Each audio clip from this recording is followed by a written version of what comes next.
Welcome everyone to the next session of SCWS training. I'm Lieutenant Ryan Fitzgerald, the Battalion F6, and today, for this hour, we're going to be covering equipment. We've got pieces of the puzzle. Come on, Angela. We've got pieces of the puzzle that I'm going to cover today for communications assets and how you employ those. And this first hour is going to be about those pieces. In order to get together a complete COMMS system working for you, the infrastructure, et cetera, you've got to understand your pieces first and how those are going to be employed. I'm not going to get down to depth of how many channels you can program into a radio or anything like that. I'll talk about some basic ranges and those basic capabilities and the different groups that they're within: wired, radio, and then our satellite and TDN functions to create that whole set of equipment for you to understand. Now, there's one term that I want to cover real quick, CCI. That's something I'll be talking about as we get into this. That's Controlled Cryptographic Item. And I'll get into the particulars of that in a little bit, but just wanted to cover that really quick so if I throw it out, you know what I'm talking about. So there are your levels of security that you're going to consider, as well as your levels of operation that you're going to consider. Security, of course, with communications is your priority one. Messenger, I've listed that up here under equipment because as you're putting together your communications plan, you never want to forget that your number one secure and best option is a messenger. Obviously, operationally, that becomes difficult to utilize messengers all the time for expediency. We've employed all of these systems that work in place of that with certain levels of security to each of them. But always remember that messenger. That's your last line of communications defense and operability. When everything else goes apart, you can always send messengers. So wired, that's your next really best secured method of communicating, just because you are not transmitting out for any unknown entity to take those RF signals or any other signal. It's much more controlled. There still are security concerns with that, of course. Someone can infiltrate your camp and tap into your wires, so it does rely on that camp security to be functioning. And also, you got to think about that with your layout and where your comms infrastructure is as far as vulnerabilities. So your wired set of communications, we've got a basic set that we work with out in the field: TA1s, TA312s, TA838s. That's your gamut of your wired comms, starting with the TA1, which is this sound-powered phone. This is at the very front forward line of troops. You can, it doesn't take any battery power when you speak into it. It operates via, you have a WD1 copper wire, just a single pair that runs from this to the next phone in the loop, wherever else you need it to go. When you hook that up, you've got about 3 to 6 miles of range. And again, does everyone get a copy of this handout? A lot of these ranges and specifications are on that, which is why I'm not going to go into depth on that. So what I want to touch on, if we say these triangles are the TA1s, you've got 3 fighting positions, and then we have a squad leader pit, another TA1. We talk about employing those in a gun loop. We use the WD1 copper wire to run a loop from phone to phone and back again. So tactically, that's the basic diagram that allows you to operate those phones within a loop. Each of the fighting positions can communicate with the squad leader. This is how we historically do it, but if you take that and you put that out on, if you have any posts along a perimeter, if this is a spot, this is a spot. You can imagine, as long as you have perimeter post with TA1s, you can run that WD1 anywhere along the perimeter. So don't just limit yourself to thinking about it in those fighting positions. Very utilitarian. And one thing that's good to note about this is should you have failure in one of the lines, this is why we call it a gun loop. You still have connectivity here to here and here to here. So you, again, have operational or tactical control of everyone within that loop, even if you have complete loss of one fighting position, you still have your others. All right. Now, from that squad leader pit back to, we've got a tent, the CP, we come to our next piece of equipment, which did not make it down here. Switch. Okay. The TA312 is similar to this phone, but it doesn't have the dialing capability. Again, it's connected via the WD1 wire. You can have the 312 at the squad leader pit and a 312 in the CP. And you have direct connection there. One of the tactical reasons that we use the 312 from the squad leader pit to the CP rather than just doing another TA1 is if in the dark you got somebody, the squad leader in that pit, and it's dark, TA1 is a very different feel and operation based as opposed to your 312 that goes back to your CP. So you keep those lines of communication if things get hot, things are going. That's what you got. It rings different too. It does. It does. It's just another way to help keep the communications straight if you've got fire going on. All right, so the TA838, this is when our capabilities really start to ramp up.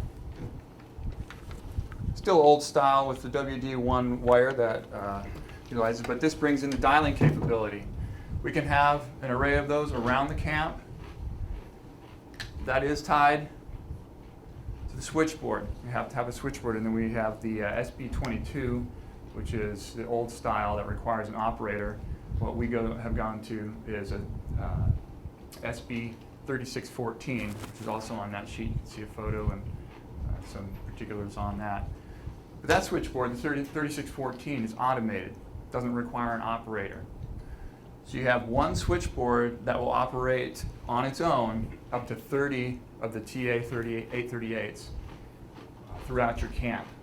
That's generally plenty for what we do, but you do have the option that you can stack those 2 or 3 high and plus up for another 30 on each of those. But again, more capability than we typically need. And that rounds out that wired capability. Those TA838s are worth their weight in gold when you've got multiple command post locations throughout the camp, and everyone's trying to get in reports, whether they're just daily admin reports like your per stats, your ammo stats, and you don't want that radio traffic to be high. You have the 838s there in the nodes as another redundant form of communications to make those reports back. And that's something that you definitely want to keep in mind as I go over all these sets, is the redundancy of communications that you have at hand, those that you are either building in if you're the one creating the plan, or those that you have at your disposal when you're operationally utilizing them. So our radio assets, we have a number of those. I actually have not listed all of them on here, but some of the main staples that we have, going from our a couple of handhelds. This is really if you're in foot traffic, you can have these handhelds or these man packs, and then into the vehicle, which also is utilized for base stations. So the PRC 152, right here. One of our primary handheld units, excellent capability in this, VHF radio. CCI I mentioned earlier. You can load crypto into this to secure your communications. It has lithium battery. It just lasts generally roughly 6 to 8 hours under normal operations if you don't have heavy transmissions going on during the day on it. But it's very easy. We've got a lot of these batteries in our inventory, and it's easy to manage them. We have chargers throughout the camp to keep those fresh. But that handheld capability, 1 to 5 miles, is good for planning factors. Ranges, when we talk about radios, it's very difficult to talk about what's an expected range because there are so many factors that affect your range. So if you go out on the internet and try and find ranges for a certain radio, you'll find it's very difficult to see a manufacturer actually pin a range claim on that radio. Not just because it depends on what antennas you're using, but your terrain. What are the operational area constraints that will limit the functionality of that radio. So these are good planning factor ranges that are listed in here and that I'll be talking to. XTS 5000 is one that is in our TOA. It's going away. I didn't bring that with, but it's a little bit smaller than this one. Black, many of you have seen that. There's actually a photo again on the study sheet. That has roughly the same range as the PRC 152 for short. The PRC 152 in good conditions will get us a farther range, but we've at times, out in operations exercises had better luck with the XTS 5000 than the PRC 152, and sometimes the other way around. Also securable, the XTS 5000. Moving into the man packs, the PRC 119. This is your VHF man pack, and later on in this hour I will talk through some of the differences in the radio frequency ranges. But that PRC 119 is the primary VHF man pack, and the PRC 150 is a primary HF man pack that we have. The man packs have a radio transmitter in them.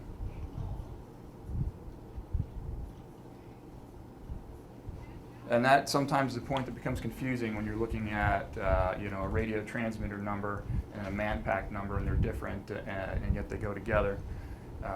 Case in point, 1694 right here, our HF. So this is the RT 1694. When you put it in the man pack, it now becomes a PRC 150. Get your antenna added on there. Put that up. And your handset, and it becomes a man pack. The PRC 119 operates in the SINGARS band. SINGARS being the single channel ground-to-air radio system. And I'll talk a little bit more about that when we get to the radio frequency bands, so you can understand within that context. Any of the radios that operate in the VHF low range that I'll talk about are SINGARS radios. So now we move into the craft or vehicle radios, the VRC 92 for the Humvees and the other vehicles that we would have those in, and then the URC 90. That again has the same radio transmitter as the PRC 119. It's got the RT 1523 in it. We use 2 of them. That's why you see the 92 and the Humvee. We used to anyhow. We've gone away from using those and got a VRC 110 that I'll talk about in a minute that now are in our Humvees, but that's still commonly used out in the field. URC 90. It's the same RT 1523 in a rack mount in our craft. So all of our craft that we operate with, when we're going to fire them up for tactical comms, we take that 1523 and plug it into the rack. That's on board with its amplifier and antenna already in place on board, and you have a URC 90. VRC 110, that, as I said, has become a replacement for the VRC 92, so all of our Humvees have that on board now. And the great thing about that, I have one VRC 110 right here, which they're all in pairs in our Humvees. So you'll see this 7 times 2 but you'll notice that it has a PRC 152 in it. And what that allows us to do is we can have that on board, and just by simply disconnecting and pulling it out, now you've got your handheld capability from within the Humvee. You can take it out and utilize it as you need to. You can drop that back in. It's got its onboard power.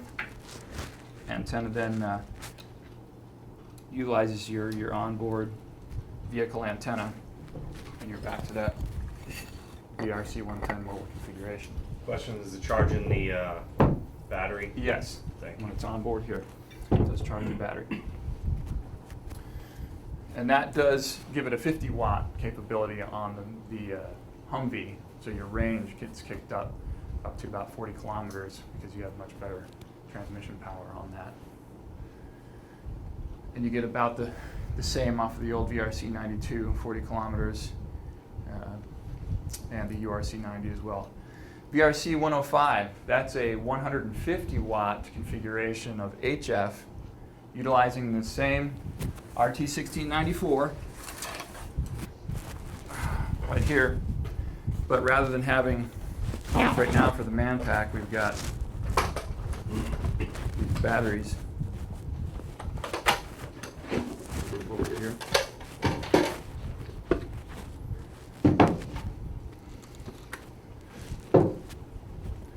So we take this RT1694 and we've got a rack mount unit that has a 150-watt amplifier on it, and that's vehicle mounted to give you your VRC 105 HF vehicle capability.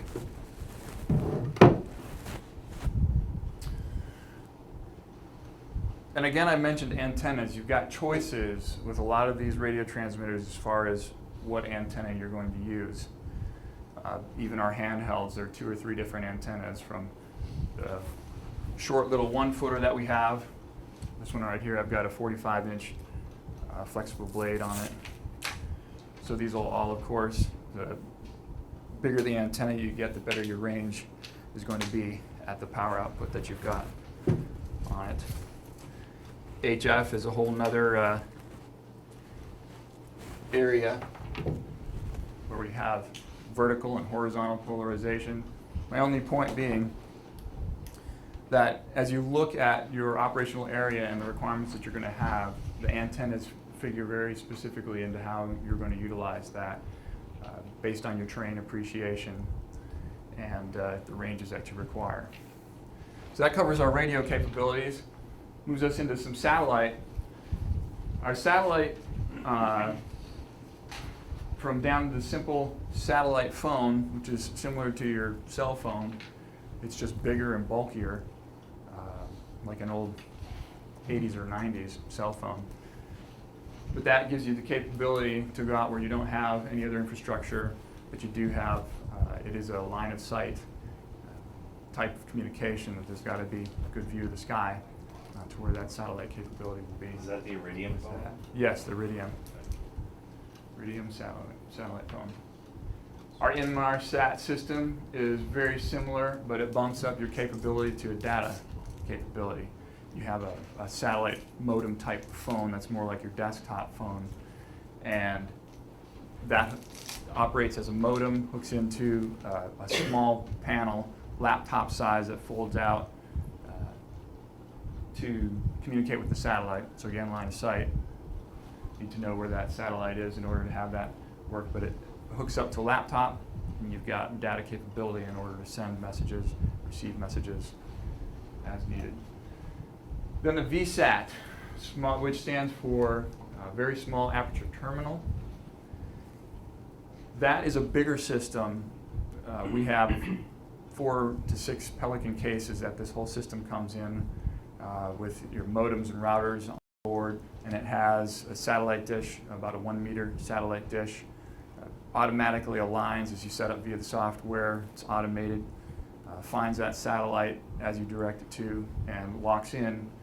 And that allows a much higher bandwidth than the Inmarsat. So this is the system that we bring in for advanced party or main body, depending on what mission you're doing. And you have enough broadband bandwidth now to to go ahead and get multiple laptops on there, so you get your network up and running, and that VSAT will supply that capability. And I also put as a footnote here, our UHF capable radios. So our PRC 152, we've got 1796s, which are another one I don't have listed up here on the board, but it's similar to the size to this. We've got the 117 Gulfs. Those are all UHF capable radios. So up in that range, we can have a satellite antenna hooked to those. Again, you've got to direct that to the satellite that's in the area that you are, but you can do radio to radio or distant communications with that satellite, which is an excellent capability for remote operations. TDN, it's your Tactical Data Network. That does wrap up a bit with the VSAT system, but it doesn't have to have that VSAT system as we're used to doing on our field exercises and a lot of the training exercises. We'll put that TDN in play. Don't need an outside connection to gain a lot of user capability within the camp. That's how we get our laptops and all the nodes running. Share drive for operating collective work. Gets our chat. We can use the Outlook to do messages back and forth between the nodes. And our tactical display. We have a common operating picture. We can do that locally within. And of course, your usual print and scan capabilities that are brought in as well to allow for a complete system there. At the RF radio frequencies, I wanted to talk a little bit about those ranges. The high frequency HF, which is the 1.6 to 30 megahertz range, HF gives you great capabilities that are not so terrain dependent. Still affected because there are two parts of the HF spectrum. There's both a ground wave that's very much like the VHF, in that it's reflected and more of a line of sight. And then there's the near vertical incident sky wave, which is the part of the HF range that reflects off of the ionosphere. And that is what helps to get you that distant, or what we call beyond line of sight, VLOS, operability of HF radios. VHF is what you see used a lot, and because of the fact that most of our communications are within a shorter range. VHF takes much less power to push than the HF frequencies. The lower the frequencies, the more power it takes. So you can get both smaller size of radios in your VHF and longer lasting power sources, batteries, because of that. So that's why VHF is utilized so much more. But because of its narrow frequency bandwidth, it's much more affected by terrain and doesn't have that incidence, that reflective incidence off of the ionosphere in order to negotiate terrain. Now, I mentioned earlier SINCARs.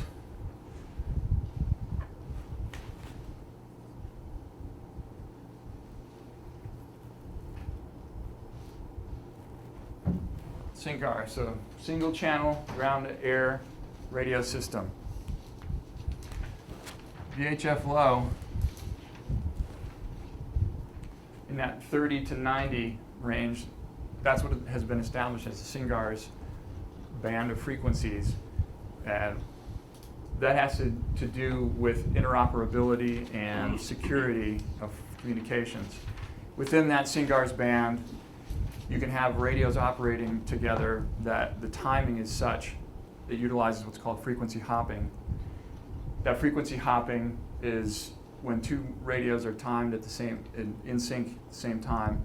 They'll be jumping from frequency to frequency, and that allows that communication to happen. So that is utilized across the Department of Defense with air to ground and with other combat troops. VHF high, the 90 to 225, that's actually the range that you'll find the non-secure marine band.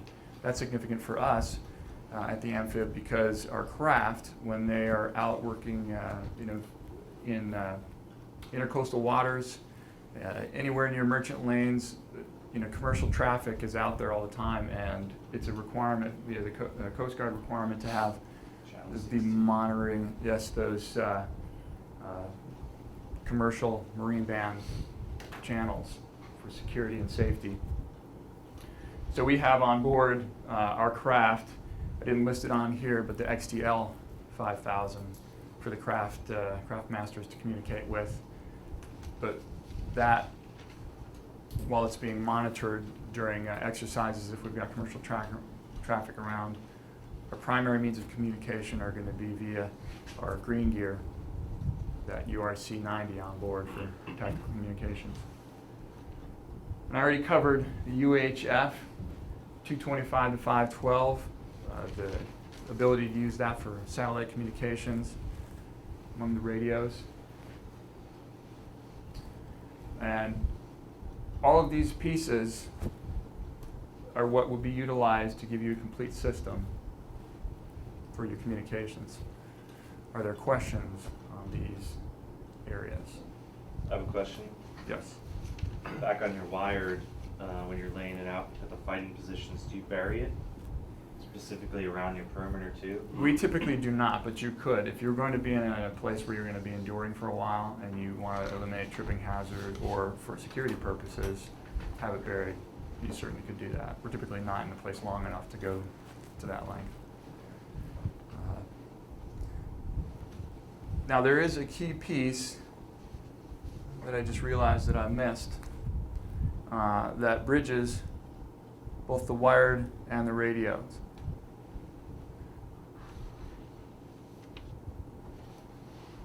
Don't know how I could miss that, but the Angers, ANGRA 39. We have both the remote and local units.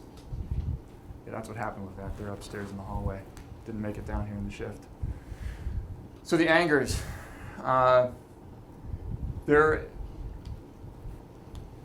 they look very much like this. They're on the sheet there. What they allow you to do, if you've got any radio transmitter,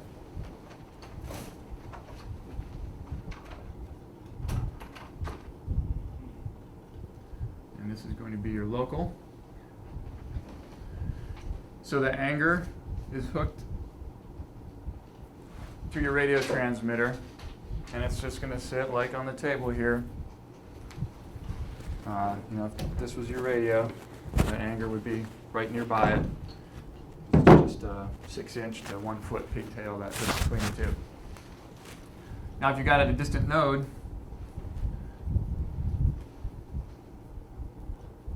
you're in GRA, and this is remote. That's all you have at that. But you connect the local and the remote with the WD1 copper wire, 1 pair. What that does is, let's for instance, say this is 100 meters between the two. And that WD1 really can get up to 2 miles of distance in there. But within your camp, what this allows you to do is your antenna, which is emitting your radio. Oh, thank you.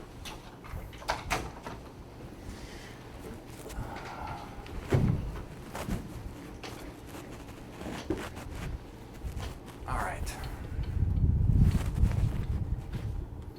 So this is your remote and your local. So this, again, is the pigtail I was talking about that just hooks into your radio set.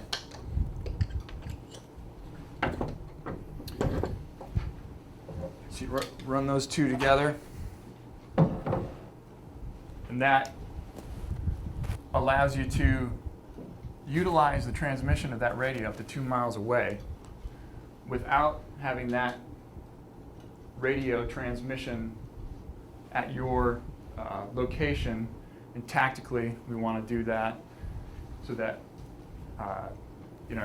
communications can happen out of the BSC, a place where you've got leadership, and not have an enemy that can triangulate on that radio transmission from your antenna farm. So this setup would be at the syscon typically, maintaining all the radio transmissions, all the radio frequency transmissions at the syscon, the ant farm, and separating that secure wired comms that way. And you would have this setup that you see right here for every net. So if you've got 6 radio networks, you're going to have 6 radio transmitters and a pair of local and remotes set with that. And we can also set up multiple, as we do. Would it actually be, put that out and have a junction box. So you can have several of those angers, the remotes, hooked up, utilizing that same network. And that's the way that we build in efficiency and really stretch the use of that. That would be battle cable between the 2 anger. The We switch could do box. that. It's a good point that WD1 is a single pair of copper wire. We also have battle cable, which I'm just going to draw a terminating end of it. It's got a large plug, and this is almost actual size, that the cable is a 26 pair, and it has this plug on the end. It's 250 feet long.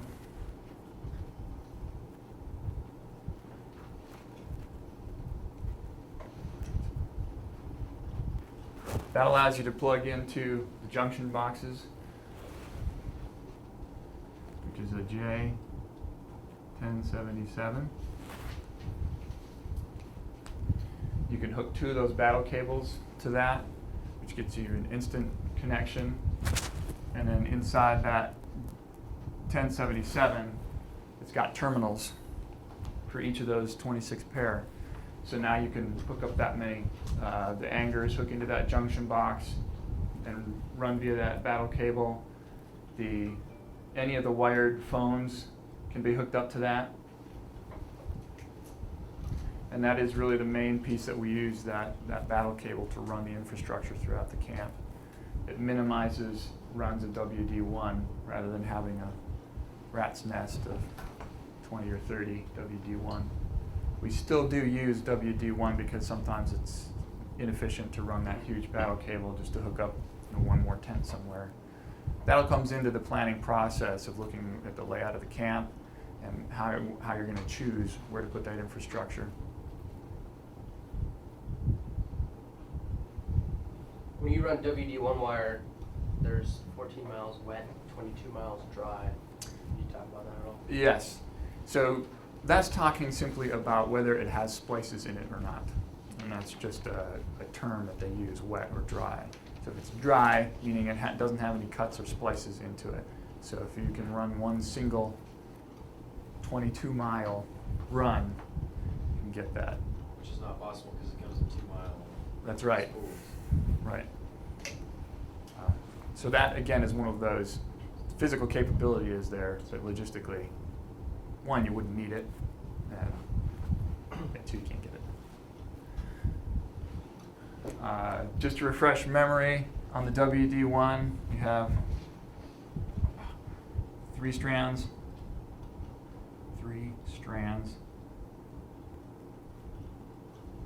of steel.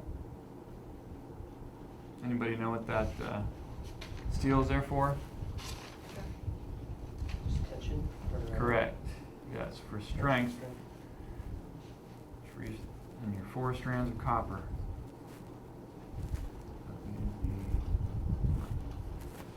3 strands steel, 4 strands copper.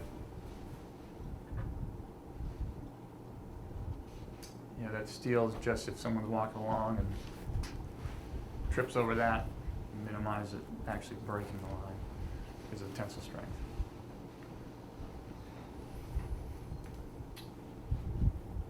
Any other questions about these pieces of parts? You gonna get into antennas at all? Like the Right.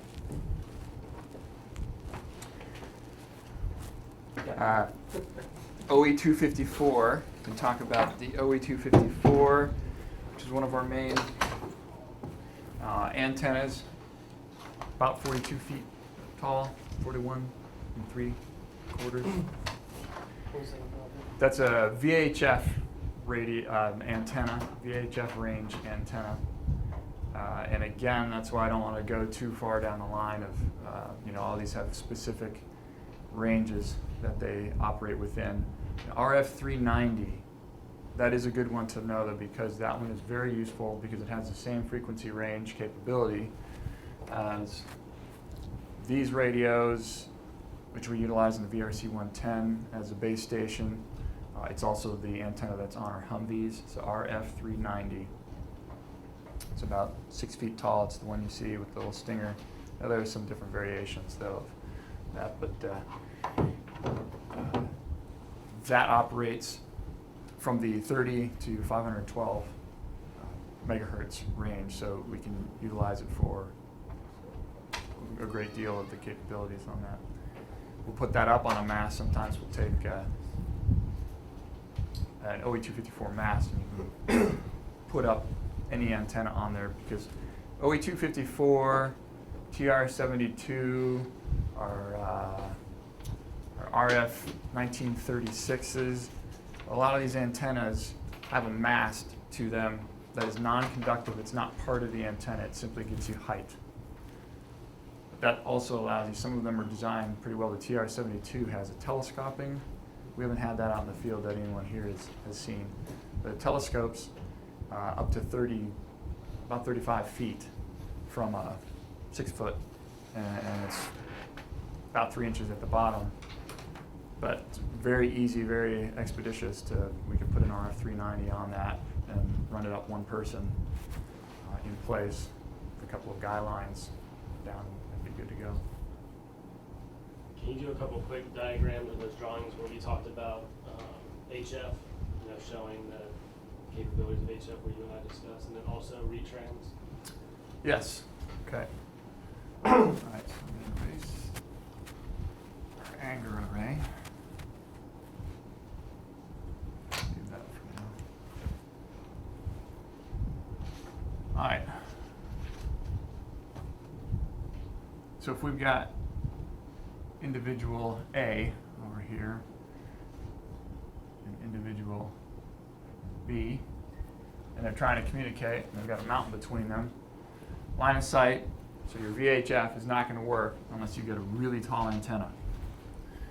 So we're not going to do that. We've got a couple of options. We'll talk about HF first. If you got HF, you have again propagation of that near vertical incidence skywave bouncing off the ionosphere, allows for you to make that connection between the two. Now the other is a more physical, or mechanical, I should say, solution. It's certainly more difficult. You have to have the ability to have an antenna and radio transmitter operated at the top there, and actually two of them.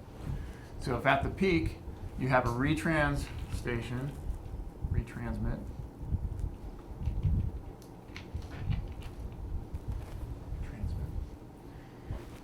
that has, and it's actually two antennas, two radios.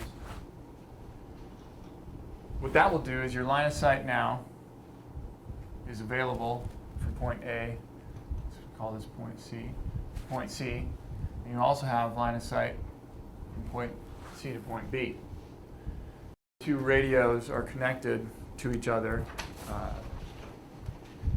The PRC-152 has that capability, so if you have two of them in your VRC-90 or VRC-110, which is already on board your Humvee, so if you had a mobile station, Humvee mounted, with your two RF390 antennas on the back of your Humvee, you can also supplement if you feel you need some more height.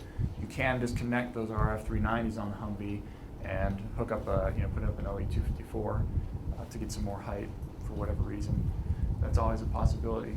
But that retransmission takes the transmitted signal on one frequency and retransmits it via another frequency, so it does require two frequencies and two radios. So it's definitely more complicated than just going with high frequency, but sometimes that's what you need to have. Did that cover? I have a question. Mhm.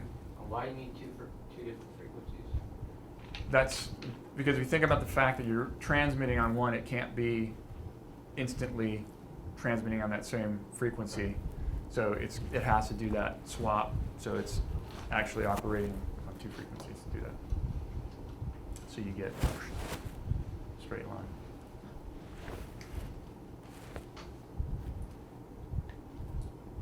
Are you gonna get into next week comms plans and how much comms gear you can bring and stuff? Yes. That's next week? Go through, yes. Okay.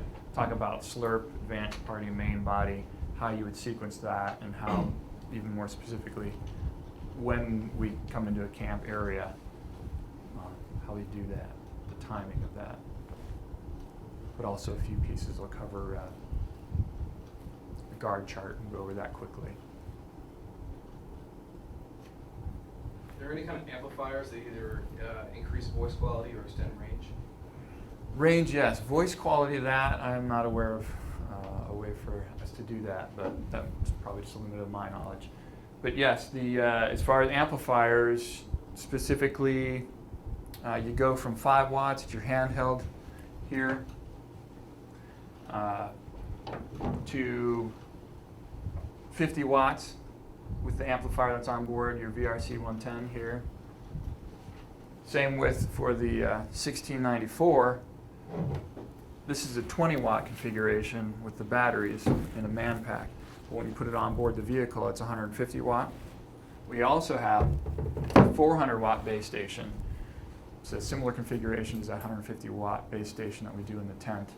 Because the 150 watt that I mentioned for vehicle mount is the same thing that we utilize for in a tent as a base station. These radios are designed, for the most part, and they continue to even improve, to be very interchangeable within the mobile systems, whether it's handheld, man pack to vehicle to a tent. They've gotten pretty good at doing that, packing a lot of capabilities, smaller. Of course, the price is going up too. But, a lot of great capabilities built in. Did that answer your question? Okay.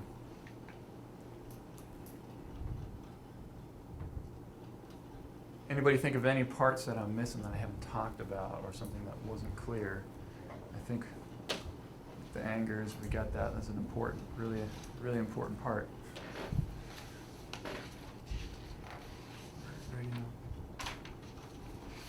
I can talk about one system that hopefully we'll be getting in the future that would essentially reduce or eliminate the need for the angers, and that's that there's a wireless system. It's being employed quite a bit in theater these days. And it's come up in our TOA talks, so we'll probably be adding that soon enough. But every time you get those better systems, you also, there's possible trade-off of reliability, so it's got to look at it closely. Yeah? Just to clarify, with the diagram up there, Mhm. say if you have a prick 152 at A and B, Mm-hmm. and a prick 152 up at point C, right? Yeah, times one. 2. And he's on top of a mountain. So A talks to C, right? And C can Yes. hear A. But B can't hear A. But if C talks to A, He can A do. and B can both hear C. No.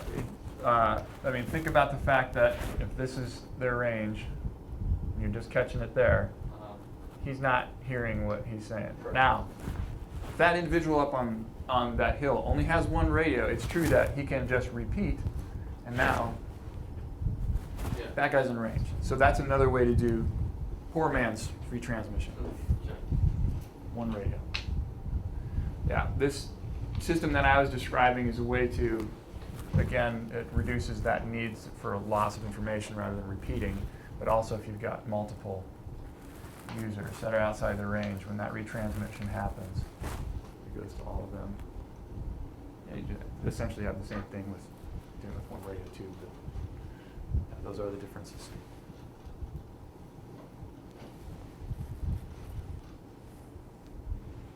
We're in time here. Okay. Anything else? Okay. Thanks, Mr. Fitz. Thank you. See you next week. Need any help bringing this upstairs? No, my guys are gonna come in.